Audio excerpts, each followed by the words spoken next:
What's going on, everybody? It's your man, Stephen Bardo, coming at you with a special edition of Bardo's Breakdown. The reason I say special is because I wanted to move it up 30 minutes today because we've got a blockbuster of a game in the Big Ten Conference tonight. Number 23, Wisconsin, travels to number 3, Purdue. And so that's a 6 p.m. start. I did not want to be going up against that because most of you all would be watching that game, as would I. So moved it up 30 minutes. I'm glad you guys could join. What's going on? Brian K. Hurd, Dr. Lloyd Walton. What's going on, Doc? Mark Steele, Nate Smith, Maya Akai. Oh, wow. IG jumping today. Mrs. Scott, to you, Sean Meehan, and Nate MC Smith. Good to see you guys. Hope all of you are doing well. Happy New Year to everybody. Hope you guys have had as much fun as I have. Dave Gertzmeyer, Benji Burke. What's up, Benji? How you doing? Benji says, Bardo look like you can still get 20. Looks are deceiving, Benji. Looks are deceiving. That's that tan I got down in Orlando. I got some sun. There was 2 games with the Orlando Magic and the Milwaukee Bucks that I covered. So I got some sun. So maybe that's the skin color may have me looking like I'm 20 years younger, but I'll take it. So thank you. I appreciate you. A lot to get into, so let's get to it, baby. Big Ten teams in the AP Top 25 this week. There are 4 teams. Purdue is number 3. Michigan State is number 10 after their victory at Northwestern yesterday. We'll talk about that a little bit. Ohio State comes in at number 13, and they had an overtime victory against Nebraska yesterday that we'll get into. And then Wisconsin, number 23 in the country. Illinois is receiving the most votes of Big Ten teams that are just outside the top 25. So if Illinois can go to Minnesota tomorrow and get a victory on the road, I believe that will propel them into the top 25. I believe Illinois has a game later on this week against Michigan as well at home. So, but the Illini just outside the top 25. Let's look at the Big Ten games from yesterday. Some really good games. You know, on paper, they may not have appeared to be as competitive, but you can see here, Michigan State 73, Northwestern 67. Northwestern was really in control of this game in the first half. They came out slugging. They had Michigan State on their heels, but Michigan State played very, very well. Marcus Bingham Jr. is having a career year. He leads the Big Ten in block shots. He's really been aggressive on the offensive end. In Northwestern, like I said, with Casey Simmons, for those of you all that are on Bardo's Breakdown, they can see the graphics and the video running. Oh, that was a nasty tip dunk by Max Christie. Outstanding freshman for Michigan State, going to be a pro. And Gabe Brown really steadied the ship for Michigan State and allowed them to win down the stretch. He had 20 points. He was outstanding with his defense and his pull-up jumpers on the secondary fast break that Michigan likes to run. He was really aggressive offensively. He led them with 20 points. Kind of the surprise, Ohio State and Nebraska went to overtime. That was 87-79 victory. I didn't expect Nebraska to push Ohio State into overtime, but it was an interesting thing. Fred Hoiberg must have been fed up with Alonzo Verge Jr. and sat his tail for a good part of the second half into overtime. Malachi Branham, ladies and gentlemen, who you're seeing right there on the dunk, he had 35 points. His previous high was 11. He's an outstanding swing man, freshman for Ohio State, and he showed up and showed out last night, and they did all 35 of those points. Derek Walker right there with a nice move for Nebraska. And then Webster with the pass to Mayen. And this dunk got Nebraska up by 5 down the stretch, but Ohio State was able to come back behind Malachi Branham's 35, his career high, and they were able to escape Pinnacle Bank Arena with an overtime victory. And then the other game that I thought was a little bit of a surprise, Penn State ekes out a victory. That's why I got them up here. Penn State 61, Indiana 58. Jalen Pickett with 15 points. Trace Jackson Davis for Indiana with 20 points. But it was really interesting because Indiana seems to have this thing that they do in the second half where they really become bogged down offensively.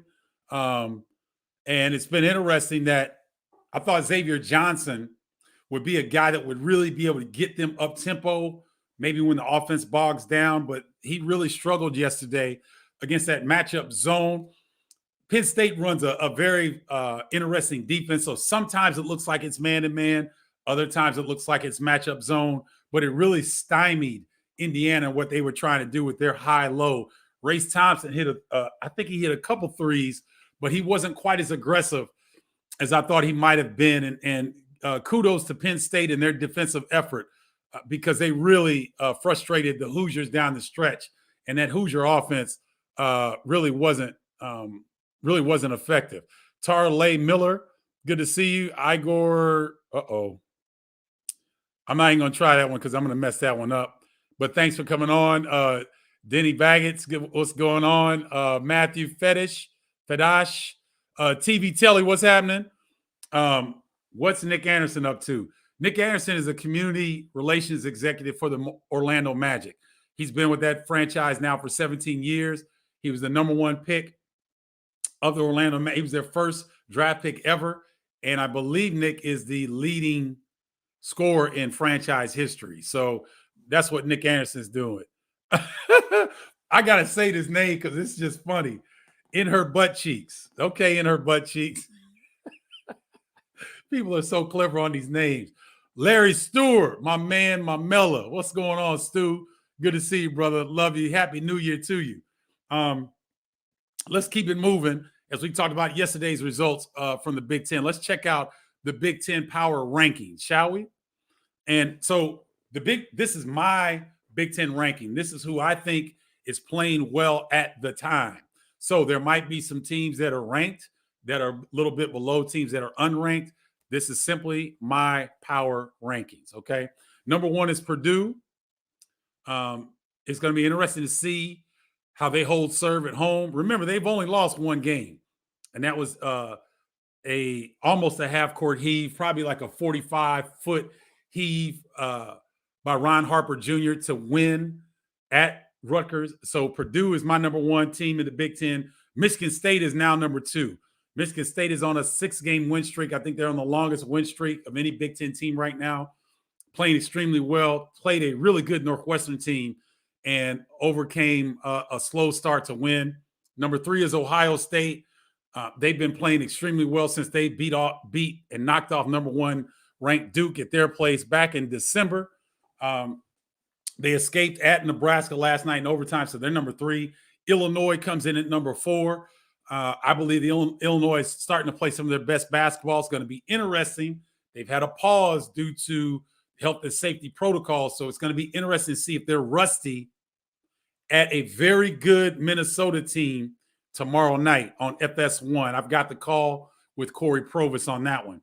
#5, Wisconsin Badgers, the 23 ranked Wisconsin Badgers in the country. They come in at #5. #6, Minnesota is probably the surprise of the Big Ten Conference thus far. Zoomer Sports was good. Fugazi, there it is. Fugazi, what's going on? Jeffrey SY311, Nebraska needed to win. Yes, they did. They almost did, but they came up a little bit short. Peyton Pitts, what's good, Peyton Pitts? Al from Al and Pal's show, good to see you. EBA Ghana, what's happening? Good to see you guys. #7 are the Iowa Hawkeyes. Now, this is where people may disagree with me. I've got Iowa Hawkeyes #7 because they've got the player of the week. And since their debacle at Iowa State, they've played much better. So Iowa's #7. What's up, Nikki Lang Perkins? Good to see you. Happy New Year to you. #8 is Northwestern. #9 is Penn State coming off their win yesterday against Indiana. #10 is Michigan. Michigan is struggling, trying to find their identity. They go down to UCF. They give up 8 for 8 3-point shooting.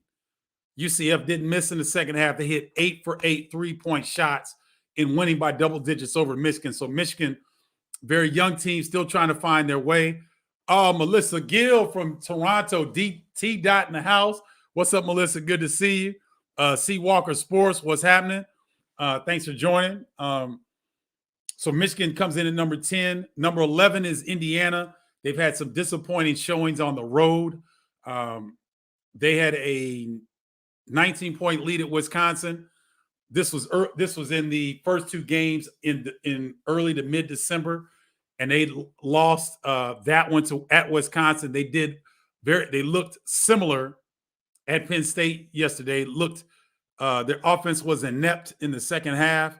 Penn State was able to win that, so that's why I have Indiana at 11. Maryland at 12. They suffered some early losses. They seem to be playing a little bit better. Let's see if they can,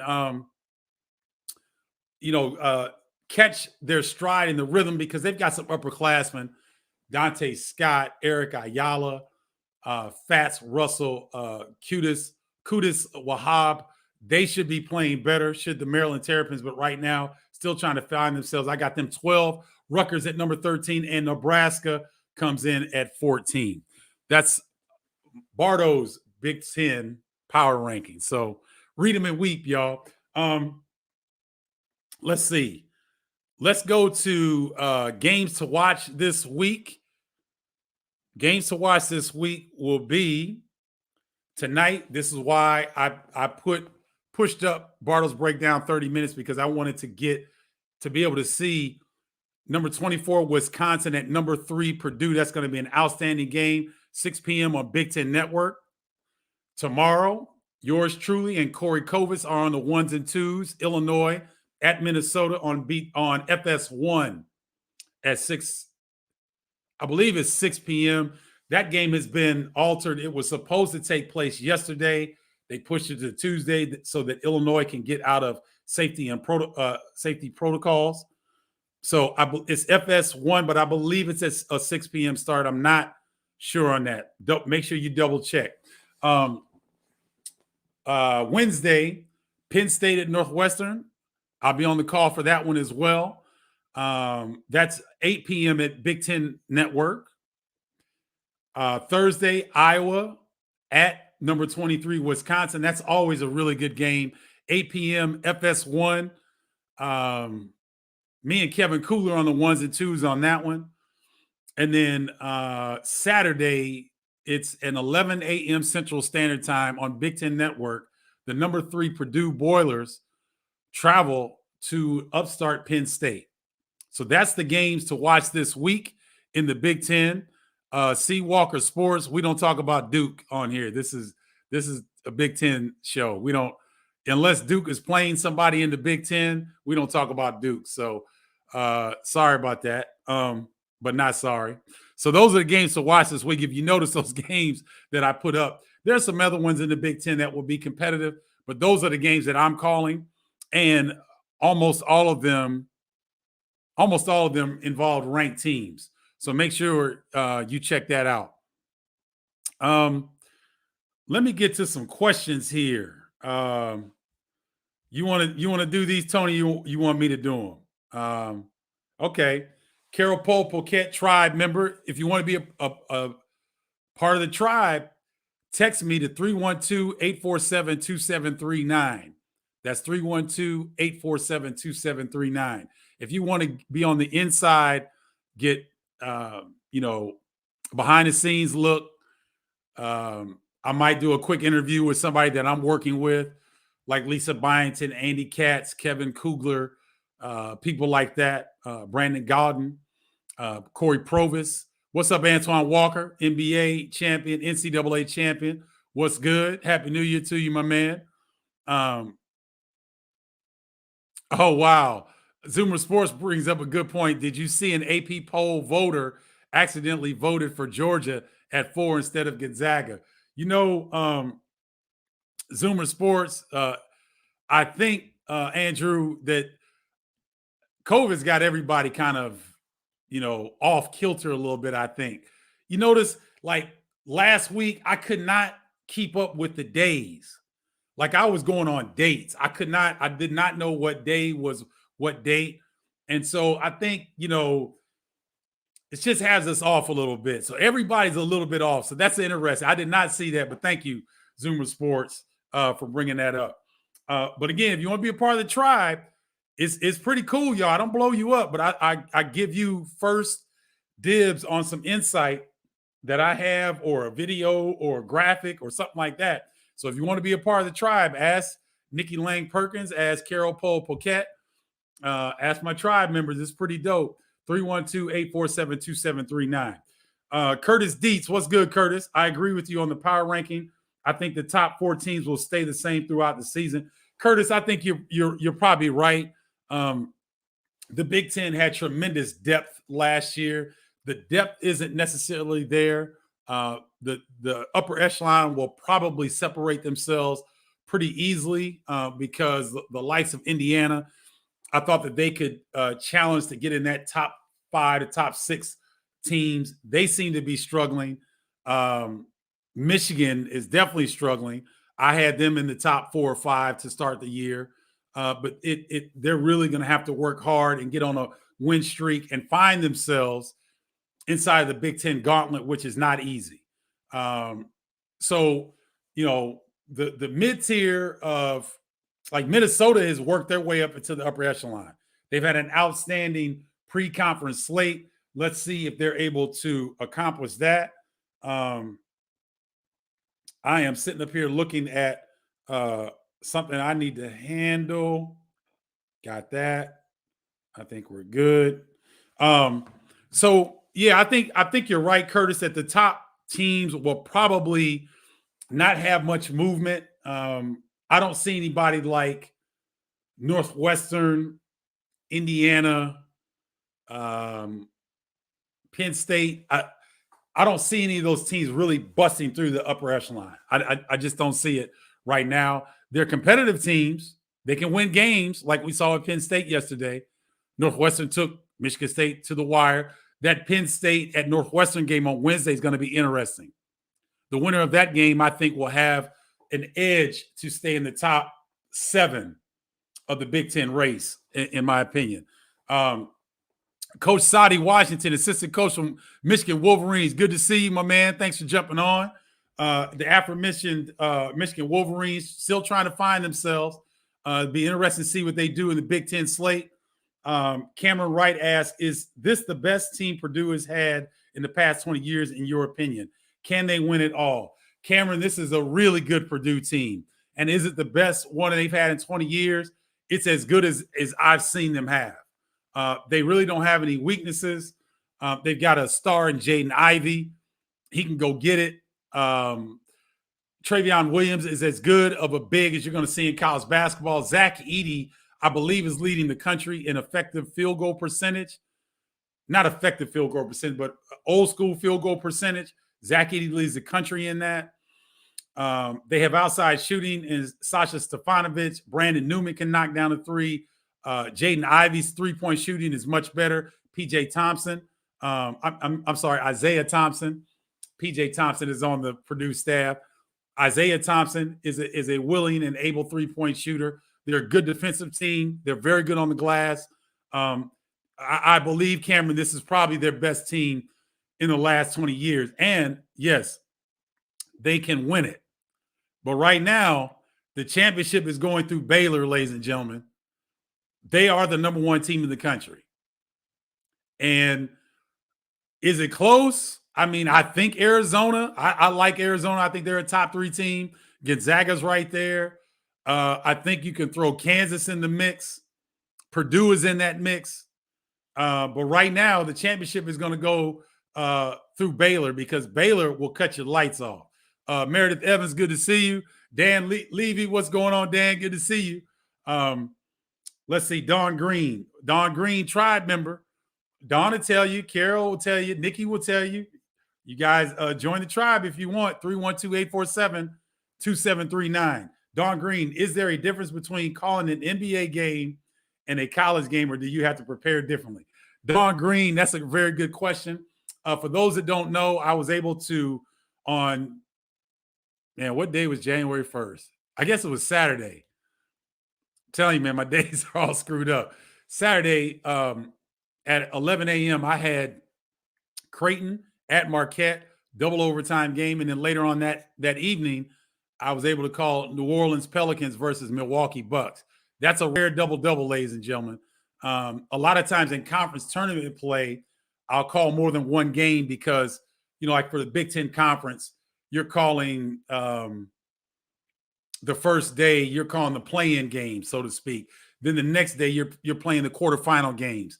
And so it's not unusual for a conference tournament situation for you to call 2 games in one day. But it's highly unusual in the regular season for someone to call a college game and an NBA game in the same day. So is the preparation different?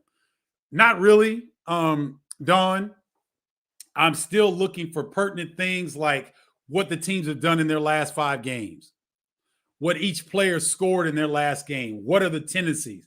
What is this player shooting from the field? Are they hot from three-point line in the last 3 games? I'm looking for tendencies and consistency in certain areas. And so the prep is not necessarily different, but calling an NBA game and calling a college game is very, very different because the athleticism at the NBA level it's unparalleled. These guys are playing above the rim. They're getting down the court much quicker than they do in college. The pace is much quicker. There are more shots on the basket. NBA teams average probably 85 to 95 shots per game. The higher paced teams like the Pelicans, the Bucks, Golden State Warriors, they'll get 90 to 95 shots on roughly per game. A college game, college teams, depending on their tempo, they'll get anywhere between 65 and 75 shots per game, right? Because the NBA game is 8 minutes longer, so they've got 8 more minutes, and it's a quicker pace. So calling an NBA game and calling it a college game are very, very, it's a different feel. So I hope that was a great question, though, Don. Thank you for that. Other nominees for Rookie Coach of the Year, says Zoomer Sports, could be Tommy Lloyd of Arizona, Hubert Davis from North Carolina, Mark Adams from Texas Tech, Drew Valentine from Loyola, Tony Stubblefield from DePaul, and Ben Johnson from Minnesota. I like that list, Zoomer Sports. I think I would give the nod right now. I'd have to say Tommy Lloyd and Ben Johnson right now. Tommy Lloyd, I still don't think, I don't know what the hell the Pac-12 people were thinking and picking Arizona number 4 preseason. Arizona's going to challenge UCLA for the Pac-12 title. They are good. I know they lost to Tennessee. It was the second, it was around Christmas when they went to Tennessee. Tennessee's a very good team, especially at home. They were able to beat Arizona, but Arizona's the real deal. So I would say either Tommy Lloyd of Arizona or Ben Johnson of Minnesota, because Minnesota only has 1 loss on the year. That's to the hottest team in the Big Ten, which is Michigan State. They lost to Michigan State at home, but played them very well. Brian K. Hurd, is Ivy the front leader for Player of the Year in the Big Ten? Yes, he is. He's playing outstanding basketball. He's the most dynamic player in the Big Ten, in my opinion. He and Kofi Cockburn, the 2 most dynamic players in the Big Ten Conference. And for the fact that Purdue is number 3 in the country and only have 1 loss on a last-second heave on the road, I would say that Jaden Ivey is definitely the front runner for Big Ten Player of the Year. That's a great question, Brian. Thank you for that. Let's see what we got left here. Let me get to another few questions, Tony. Oh, yeah. You know what? Let's talk to Big Ten Player of the Week. Let me get that in because I hadn't gotten that in yet. Big Ten Player of the Week is Keegan Murray of Iowa. He is balling. Ever since he really got clamped down at Iowa State, he's really played well. Scored 29 points, 10 rebounds, 3 assists, and 3 steals, 3 blocks in their win over Western Illinois. He's had 3 double-doubles. This is his 3rd Player of the Week award in the Big Ten this year, and he has been a breakout star. He and Johnny Davis are really having tremendous sophomore campaigns. The freshman of the week in the Big Ten is Malachi Branham of Ohio State. He dropped 35 last night in Ohio State's overtime victory against Nebraska. He had 35 points, 6 rebounds, and 2 assists, 87-79 victory in overtime over Nebraska. He was 13 of 19 from the field, 6 of 10 from three-point land, and this is his first career Freshman of the Week award for him. His previous high was 11 points. And if you guys remember, I put this graphic out, these graphics about what to look for in the Big Ten Conference. And I said, watch out for Malachi Branham. I knew he was going to be good. I did not expect that freshman to have 35 points on the road in the Big Ten. That's off the chain, ladies and gentlemen. Off the chain. All right. Andrew Pelabon, good to see you. Luke B06 was good. So, yeah, those are your player of the week in the Big Ten, Keegan Murray of Iowa, and your freshman of the week in the Big Ten, which is Malachi Branham of Ohio State. Usually that award goes to Max Christie of Michigan State because he is having an outstanding freshman campaign. But I'm thinking of story time right now. I got a funny story. I'm trying to figure out how to say this without, because the person may be watching, but whatever. I'm saying it anyway. So story time with Steven. So I'm going to show you guys, like when we're calling games, usually on the table to my right will be, we call the stage manager, stagehand, somebody that will hand the play-by-play, these reads, they call them, like commercial reads or promos and things like that. So the stage will be next to me. I'm here. My play-by-play partner will be on my left side, and the statistician will be on the left side of the play-by-play commentator. So during a break, a lot of times I will do this. I'll check my phone. I'll check my thing, and and so I don't look at anybody else's stuff because it's kind of private. But this play-by-play guy was like, "Oh man, you on Snapchat? Da this, da that." And I looked at him like, I gave him this look like, "Dude, that's not acceptable, right? You don't need to be looking at other people's phones." And so I shot him a look, and that didn't work. So then, because I'm not gonna sit back and be all secretive and stuff like that, man. I'm working. When I'm in a break and I want to check something, I usually go to my phone to check a stat or a statistic or look at a rundown or something that I missed or notes that I had to myself, or I may be checking something on Twitter to see to keep up with a score or make sure that I did something correctly. But this guy is looking on my phone and all up in my business. And he's also trying to produce. He's also running over in his comments. There's a timing of which the play-by-play person sets up the analyst to talk about a highlight. This dude is talking halfway through the highlight. So the second time he did it, I just didn't say nothing. And he's looking at me like, you're going to say something. I'm like, no, because you all up in the mix. You're bleeding over into the color analyst position. Stay in your role.